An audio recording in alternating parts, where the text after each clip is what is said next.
Hello बच्चों, कैसे हैं आप लोग।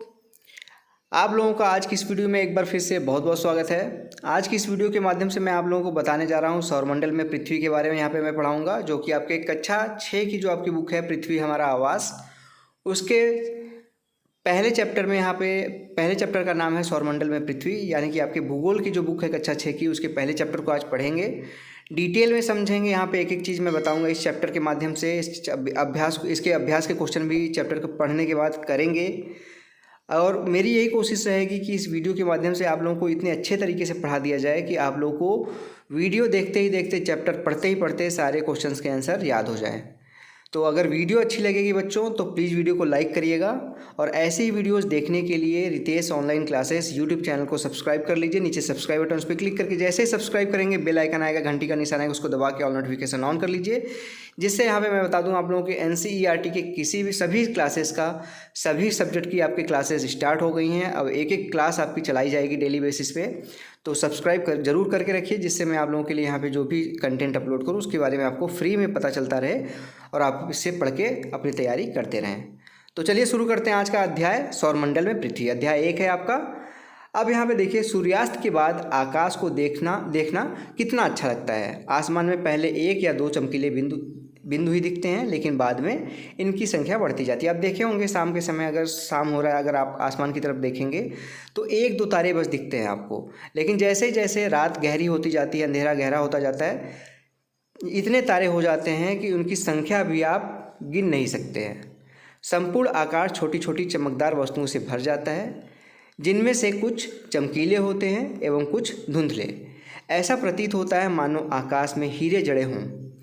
इनमें से कुछ टिमटिमाते प्रतीत होते हैं, लेकिन अगर आप उनको ध्यान से देखेंगे तो आप पाएंगे कि इनमें से कुछ की टिमटिमाहट अन्य से अलग अलग, यानी कि उनकी टिमटिमाहट कोई तेजी से टिमटिमाता है, कोई धीरे धीरे टिमटिमाता है, कोई टिमटिमाता ही नहीं है। तो अलग अलग तरीके से वो टिमटिमाते हैं। ये बिना किसी टिमटिमाहट के चंद्रमा के समान चमकते रहते हैं। ठीक है। उसके बाद अगर यहाँ पे बात की जाए, इन चमकीली वस्तुओं के साथ आप लगभग प्रतिदिन चंद्रमा को भी देखते होंगे। सिंपल सी बात है, अगर आप आसमान की तरफ देखते होंगे तो आप तारों के साथ चंद्रमा को यानी चांद को भी देखते होंगे। यह अलग अलग समय पर अलग अलग आकार तथा अलग स्थितियों में दिखाई पड़ता है। कभी आपको नीचे की तरफ दिखेगा आसमान में, एकदम नीचे की तरफ, फिर ऊपर की तरफ दिखेगा, कभी चंद्रमा एकदम आधा दिखेगा, कभी हल्का सा चांद दिखेगा, कभी पूरा चांद दिखेगा। वो अलग स्थिति और अलग आकार का दिखता है। ठीक है। अब यहाँ पे बात की जाए, यहाँ पे दो शब्द हैं, पूर्णिमा और अमावस्या। यह पूर्ण चंद्रमा वाली रात होती है। जब पूर्णिमा होती है तो उसमें पूर्ण चंद्रमा की रात होती है, जिसमें आपको पूरा का पूरा चांद दिखता है, आपका गोला। ठीक है। और एक रात होती है जो अमावस्या की रात होती है, जिस समय आपको चांद एकदम पूरा दिखता है, लेकिन वो आधी रात के बाद दिखता है, यानी वो अगली यहाँ पे नए चंद्रमा की रात्रि या अमावस्या होती है। ऐसी रात में अगर आसमान साफ है तो आप आसमान का अवलोकन, मतलब अगर वो नहीं, कोहरा नहीं है, आसमान में धुंध नहीं है, तो आप आसमान को एकदम क्लियर देख सकते हैं। सारी चीज़ें आपको आसमान में क्लियर दिखेंगी पूरे चांद वाली रात में। क्या आपको इस बात का आश्चर्य नहीं होता कि हम दिन के समय चंद्रमा एवं छोटे छोटे चमकीली वस्तुओं को क्यों नहीं देख पाते? ऐसा इसलिए होता है, यहाँ पे मैं बता दूँ।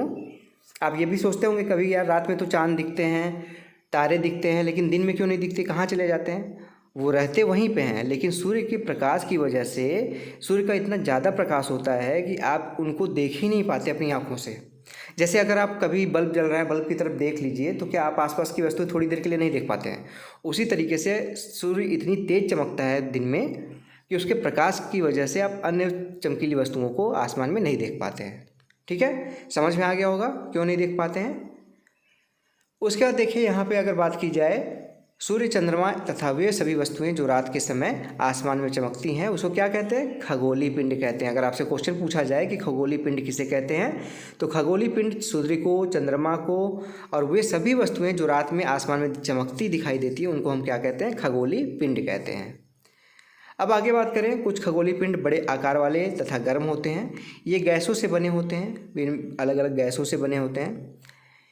इनके पास अपनी ऊष्मा होती है, यानी उनकी खुद की एक गर्मी होती है और प्रकाश होता है, जिसे वे बहुत बड़ी मात्रा में निकालते हैं, उत्सर्जित करते हैं। इन खगोलीय पिंडों को हम क्या कहते हैं? तारा कहते हैं। सूर्य क्या है आपका? सूर्य भी एक तारा है। तो क्या करेगा सूर्य? ऊष्मा बहुत ज़्यादा उत्पन्न करेगा और प्रकाश उत्पन्न करेगा। आप सभी को पता है कि सूर्य क्या करता है? ऊष्मा और प्रकाश दोनों उत्पन्न करता है।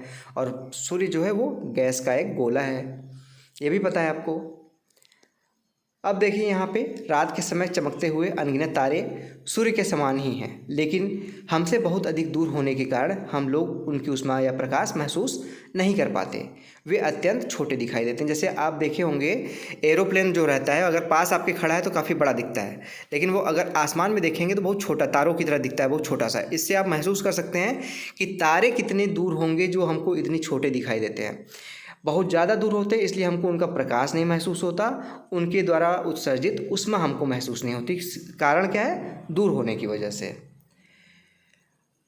आपने अवश्य ध्यान दिया होगा कि कुछ दूर से देखने पर सभी वस्तुएं छोटी दिखाई पड़ती हैं। जैसे यहाँ पे देखिए, वही मैंने बताया ना, हवाई जहाज़ को तो कितना भी बड़ा रहे, अगर ऊंचाई पे उड़ रहा है तो वो छोटा दिखाई देगा। रात्रि में आसमान की ओर देखते समय आप तारों के विभिन्न समूहों द्वारा बनाई गई विभिन्न आकृतियों को देख सकते हैं। ये नक्षत्र मंडल कहलाते हैं। आर्सा मेजर या बिग बियर इसी प्रकार का एक नक्षत्र मंडल है।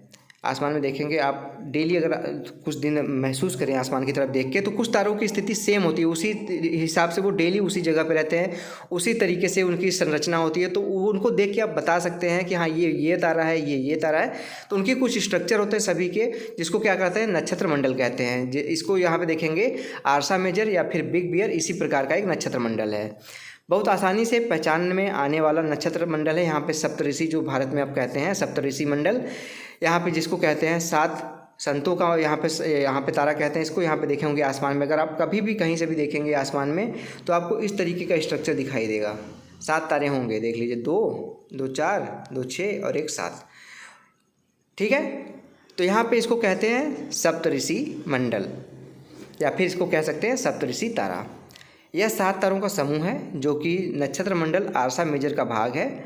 अपने परिवार या पड़ोस में किसी बड़े व्यक्ति से कहिए वह आपको आसमान में और अधिक तारों, ग्रहों के और नक्षत्रों को दिखाए। प्राचीन समय में लोग रात्रि में दिशा का निर्धारण तारों की सहायता से करते थे। जैसे यहाँ पे आप देखेंगे एक तारा होता है जिसको कहते हैं ध्रुव तारा।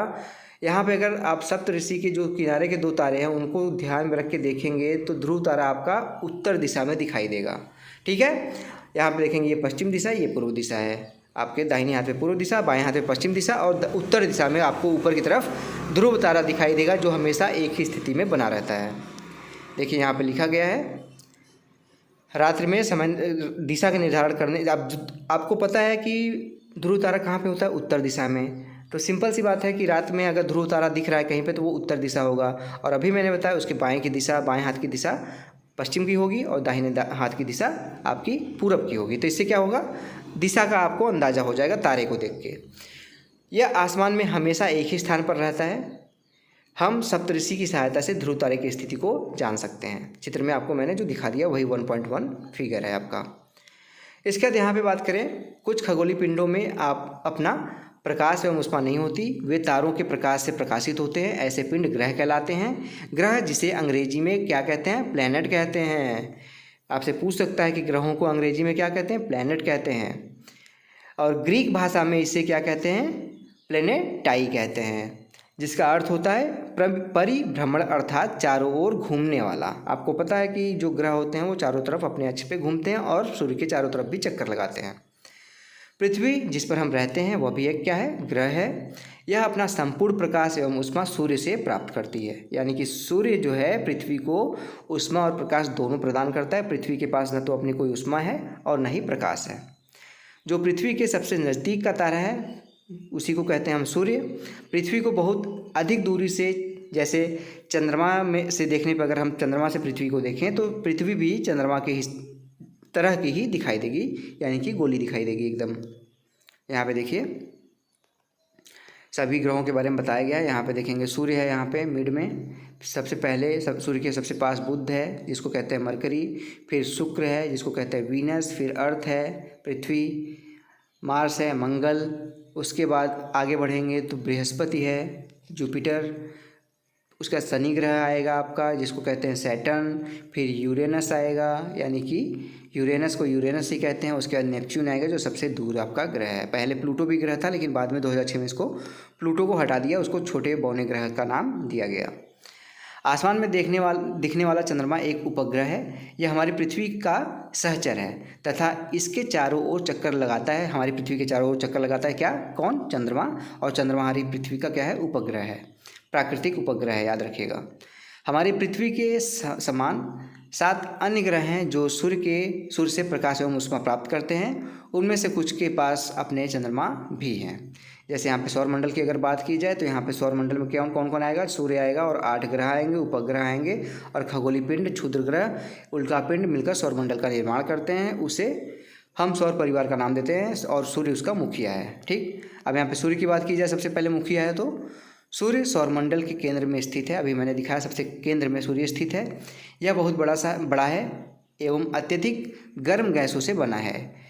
इसका खिंचाव बल इसे सौरमंडल को बांधे रखता है। सूर्य सौरमंडल के लिए प्रकाश एवं ऊष्मा का एकमात्र स्रोत है, यानी कि अकेला ही ऐसा स्रोत है हमारी पृथ्वी के लिए जो ऊष्मा और प्रकाश देता है। लेकिन हम इसकी अत्यधिक तेज ऊष्मा को महसूस नहीं करते हैं, क्योंकि सबसे नज़दीक का तारा होने के बावजूद यह हमसे बहुत दूर स्थित है। सूर्य पृथ्वी से लगभग 15 करोड़ किलोमीटर दूर है। समझ सकते हैं कितना होता है ये? 15 करोड़ किलोमीटर दूर है।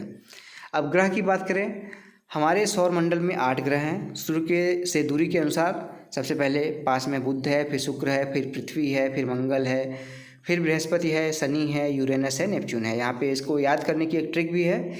सूर्य से उनकी दूरी के अनुसार अंग्रेजी में ग्रहों के नाम याद करने की आसान trick, my very efficient mother just serve us nuts. यहाँ पे वर्ड्स के पहले अगर अक्षर आप देखें, पहले में माई है, माई में यम है, वेरी में वी है, एफिशिएंट में ई है, यम मदर में यम है, जस्ट में जे है, सर्व में यस है, अस में यू है और नट्स में यन है।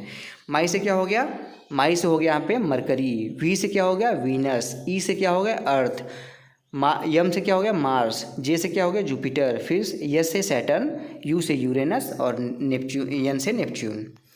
दूरी के अनुसार आप याद कर लीजिएगा इसको, ट्रिक को, my very efficient mother just serve us nuts. अब इसके बाद आगे बढ़ते हैं। सौरमंडल के सभी 8 ग्रह एक निश्चित पथ पर सूर्य का चक्कर लगाते हैं। ये रास्ते दीर्घवृत्ताकार, यानी कि दीर्घवृत्ताकार क्या होता है? इस तरीके से सूर्य जैसे यहाँ पे है तो इस तरीके से उसके चारों तरफ चक्कर लगाते हैं। कोई ऐसे लगा रहा है, कोई ऐसे लगा रहा है, इसी तरीके से अपने अपने पथ पे वो चक्कर लगाते हैं। अपनी कक्षा में सूर्य के चारों ओर चक्कर लगाने में केवल अगर बुध की बात की जाए, यहाँ पे देखिए बुध सूर्य का चक्कर 88 दिन में लगाता है। यहाँ पे आपसे क्वेश्चन पूछ सकता है एग्जामिनर कि इस बुध ग्रह जो है वो सूर्य का चक्कर कितने दिनों में लगाता है? तो 88 दिन में लगाता है। सूर्य को पृथ्वी का जुड़वा ग्रह माना जाता है। अगर ये आपसे क्वेश्चन पूछे, कई बार पूछा भी गया है कि पृथ्वी का जुड़वा ग्रह किसे कहते हैं या फिर पृथ्वी की बहन किसे कहते हैं, तो शुक्र ग्रह को कहते हैं, याद रखिएगा, क्योंकि इसका आकार एवं आकृति लगभग पृथ्वी के समान ही है। अभी तक प्लूटो को भी, अभी मैंने बताया ना कि प्लूटो को भी ग्रह माना जाता था, परंतु अंतर्राष्ट्रीय खगोलीय संगठन ने 2006 की बैठक में निर्णय लिया और इसको बौने ग्रह की संज्ञा दी, जिससे ये ग्रहों की श्रेणी से इसको बाहर निकाल दिया गया। आगे बढ़ते हैं, पृथ्वी के बारे में अब जानते हैं। सूर्य से दूरी के हिसाब से पृथ्वी तीसरा ग्रह है। सबसे पहले कौन सा ग्रह है? बुध है, फिर शुक्र है, फिर पृथ्वी, यानी तीसरे नंबर पे पृथ्वी है। आकार में यह 5वां सबसे बड़ा ग्रह है। यह ध्रुवों के पास थोड़ी सी चपटी है। यही कारण है कि इसके आकार को भू आभ कहा जाता है। भू आभ का अर्थ है पृथ्वी के समान आकार। ठीक है, अब यहाँ पे देखेंगे पृथ्वी का आकार जो सब कहते हैं एकदम गोला है, तो ऐसा नहीं है। ध्रुव जो होते हैं जैसे नॉर्थ पोल, साउथ पोल, हल्का सा यहाँ पे ऐसे जाके हल्का सा चपटा होके फिर गोल सा ऐसे हल्का सा यहाँ पे और यहाँ पे चपटी, हल्की सी चपटाई है। ठीक है, जीवन के लिए अनुकूल परिस्थितियाँ संभवतः केवल पृथ्वी पर ही पाई जाती हैं। पृथ्वी न तो अधिक गर्म है और न ही ठंडी। यहाँ पानी एवं वायु उपस्थित है जो हमारे जीवन के लिए आवश्यक है। वायु में जीवन के लिए आवश्यक गैस जैसे ऑक्सीजन है। इसी कारण से पृथ्वी सौरमंडल का सबसे अद्भुत ग्रह माना जाता है। अंतरिक्ष से देखने पर पृथ्वी नीले रंग की दिखाई पड़ती है, क्योंकि इससे पृथ्वी पर क्या है, 2/3 हिस्सा पानी से ढका हुआ है। जब पानी ज़्यादा होगा तो उसमें रिफ्लेक्शन आएगा तो उसका कलर नीला दिखेगा। चंद्रमा है। अब इसके बाद अगला यहाँ पे उपग्रह के बारे में बात कर लेते हैं। चंद्रमा के बारे में भी, हमारी पृथ्वी के पास केवल एक उपग्रह है जिसको हम चंद्रमा कहते हैं। इसका व्यास पृथ्वी के व्यास का केवल 1/4 है। यह इतना बड़ा इसलिए प्रतीत होता है क्योंकि यह हमारे ग्रह से अन्य खगोलीय पिंडों की अपेक्षा नज़दीक है, पास में है बाकी की अपेक्षा। यह हमसे लगभग 3,84,400 किलोमीटर दूर है। अब आप पृथ्वी से सूर्य एवं चंद्रमा की दूरी की तुलना कर सकते हैं। वो देखिए 15 लाख करोड़ किलोमीटर था और ये 3,84,400 किलोमीटर, तो दोनों में कंपेयर अप कर सकते हैं आप। अब यहाँ पे जैसे एक फिगर में दिखाया गया रॉकेट को, यहाँ पे पृथ्वी से देखे होंगे इसरो करता है, यहाँ पे रॉकेट को भेजता अंतरिक्ष में। तो पृथ्वी से रॉकेट को भेजा गया, फिर ऊपर गया तो इसका नीचे वाला जो प्रोपेलर होता है वो नीचे टूट के निकल जाता है। बाकी जो इसका यहाँ पे अंतरिक्ष वाला हिस्सा रहता है उपग्रह वाला, वो ऊपर की तरफ चला जाता है, जो लास्ट में जाके अपनी कक्षा में यहाँ पे प्रक्षेपित हो जाता है और ये आपका उपग्रह है। ठीक है। अब उसके बाद है पृथ्वी। चंद्रमा पृथ्वी का एक चक्कर लगभग 27 दिन में पूरा करती है। 27 दिन कुछ घंटे, लगभग इतने ही समय में यह अपने अक्ष पर एक चक्कर भी पूरा करता है। इसके परिणाम स्वरूप पृथ्वी से हमें चंद्रमा का केवल एक ही हिस्सा दिखाई देता है। चंद्रमा की परिस्थितियां जीवन के लिए अनुकूल नहीं हैं। इसकी सतह पर पर्वत, मैदान एवं गड्ढे हैं जो चंद्रमा की सतह पर छाया बनाते हैं। पूर्णिमा के दिन चंद्रमा पर अपनी छाया को देखा जा सकता है। अब आते हैं क्षुद्र ग्रह। तारों, ग्रहों एवं उपग्रहों के अतिरिक्त असंख्य छोटे पिंड भी सूर्य के चारों ओर चक्कर लगाते हैं। इन पिंडों को क्षुद्र ग्रह कहते हैं। ये मंगल एवं बृहस्पति की कक्षाओं के बीच पाए जाते हैं। अभी आपको मैं फिगर दिखाया था ऊपर, उसमें देखेंगे आप मंगल के बाद हल्की सी लाइन थी, उसमें कुछ छोटे छोटे पिंड भरे हुए थे। उन्हीं में क्या रहते हैं, क्षुद्र ग्रह रहते हैं।